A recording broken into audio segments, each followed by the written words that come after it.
ఈరోజు ఆంధ్రప్రదేశ్ శాసనసభ బడ్జెట్ సమావేశాల ప్రారంభోత్సవం సందర్భంగా గౌరవనీయ గవర్నర్ గారు చేసిన ప్రసంగం ఈ రాష్ట్ర ప్రభుత్వం యొక్క చంద్రబాబు నాయుడు గారి నాయకత్వంలోని రాష్ట్ర ప్రభుత్వం యొక్క లక్ష్యాలు, భవిష్యత్తు కార్యాచరణ, ఈ రాష్ట్ర అభివృద్ధికి సంబంధించి చాలా స్పష్టంగా చెప్పడం జరిగింది. గత ప్రభుత్వం చేసిన దుష్పరిపాలన మూలంగా ఏ విధంగా ఈ రాష్ట్రం నష్టపోయింది అవన్నీ కూడా మరి గవర్నర్ గారు చాలా స్పష్టంగా చెప్పడం జరిగిందని చెప్పేసి మనం చేస్తాను. ఏ విధంగా 5 సంవత్సరాల కాలంలో సహజ వనరులను దోచేయటం కానివ్వండి, ఆర్థికంగా అధోగతి పాలు చేయటం కానివ్వండి, ఈ రాష్ట్రాన్ని దాదాపు 10 లక్షల కోట్ల అప్పుల ఊబిలోకి దించిన విషయాన్ని, అంతేకాకుండా దుష్పరిపాలన, చేతకాని పరిపాలన మూలంగా ఏ విధంగా కేంద్ర ప్రభుత్వం ఈ రాష్ట్రానికి అందించిన అనేక సెంట్రల్లీ స్పాన్సర్ స్కీమ్స్ని ఉపయోగించుకోలేక కొన్ని లక్షల కోట్ల విలువ చేసే ప్రాజెక్ట్స్ని ఏ విధంగా కోల్పోయి ఈ రాష్ట్ర ప్రజలకి నష్టం చేసింది చాలా స్పష్టంగా చెప్పడం జరిగిందని చెప్పేసి మనం చేస్తాను. మరి చంద్రబాబు నాయుడు గారి నాయకత్వంలో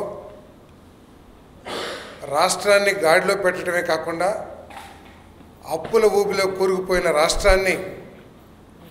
మళ్ళీ రైలు పట్టాల మీదకి ఎక్కించడానికి ఏ విధంగా కృషి చేస్తున్న విషయాన్ని కూడా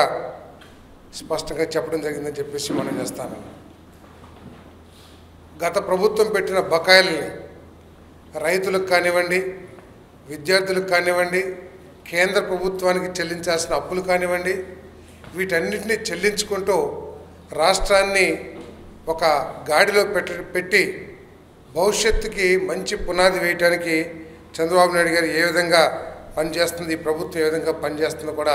స్పష్టంగా చెప్పడం జరిగిందని చెప్పేసి మనం చేస్తాము. దాదాపు 9,400 కోట్ల రూపాయలు గత ప్రభుత్వం కేంద్ర సెంట్రలీ స్పాన్సర్ స్కీమ్స్ని, అంటే అమృత్ కానివ్వండి, జల్ జీవన్ కానివ్వండి, హౌసింగ్ కానివ్వండి, ఇటువంటి అనేక కార్యక్రమాలు, కొన్ని లక్షల కోట్లు విలువ చేసే కార్యక్రమాలను కోల్పోతే ఇది కేవలం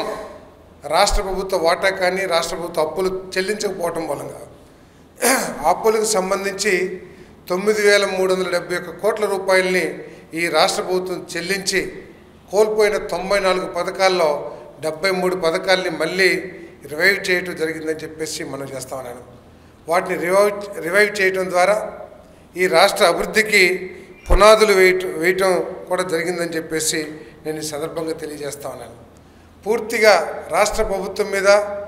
నమ్మకం కోల్పోయిన పరిస్థితుల్లో దాదాపు 15,000 కోట్ల రూపాయలు కాంట్రాక్టర్లు కానివ్వండి, లేదా ఇప్పుడు చేసే పనులు కానివ్వండి, బకాయిలు చెల్లించడం ద్వారా మళ్ళీ ఎకనామిక్ యాక్టివిటీ పెరిగేటట్టు కూడా ఈ రాష్ట్రం ప్రభుత్వం చంద్రబాబు నాయుడు గారి నాయకత్వంలో చేసిందని చెప్పేసి మనం చేస్తాను. ఈ రాష్ట్రానికి ఒక 10 సూత్రాలతో కూడిన ఒక కార్యాచరణ రూపొందించుకొని, దాంట్లో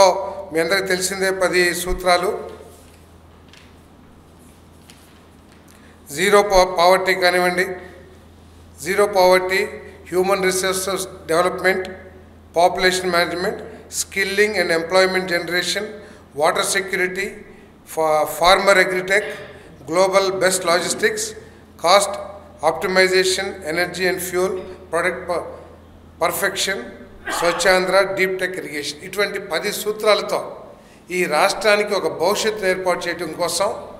రాష్ట్రం స్వర్ణాంధ్ర సాధించడం కోసం ఒక పునాదులు వేయటానికి ఈ రాష్ట్ర ప్రభుత్వం చేస్తున్న ఆలోచన కూడా ఈరోజు గవర్నర్ గారి ప్రసంగంలో స్పష్టంగా చెప్పడం జరిగిందని చెప్పేసి మనం చేస్తాను. గత 5 సంవత్సరాల్లో రాష్ట్ర జీడిపి రేట్ 23-24లో గ్రోత్ రేట్ 10.4%కి పడిపోయిన విషయం మనందరికీ తెలిసిందే. చంద్రబాబు నాయుడు గారు ముఖ్యమంత్రిగా ఉన్న 2014-19లో ఆ 5 సంవత్సరాల యావరేజ్ 13.5% ఉంటే ఈ జగన్మోహన్ రెడ్డి గారి ప్రభుత్వం వచ్చిన తర్వాత 5 సంవత్సరాల యావరేజ్గా 10.4కి దిగజారిన పరిస్థితిని కూడా దృష్టిలో పెట్టుకుని దాన్ని మళ్ళీ తిరిగి గాడిలో పెట్టడం ద్వారా 23, 24, 25కి 12.56 గ్రోత్ రేట్ కూడా సాధించామని చెప్పేసి మనం చేస్తాను నేను. దీన్ని ఇంకొక 2% పెంచడం ద్వారా అంటే కంటిన్యూస్గా 15% గ్రోత్ రేట్ ప్రతి సంవత్సరం కనుక మనం మెయింటైన్ చేయగలిగినట్లయితే స్వర్ణాంధ్ర ఏదైతే లక్ష్యాలు ఉన్నాయో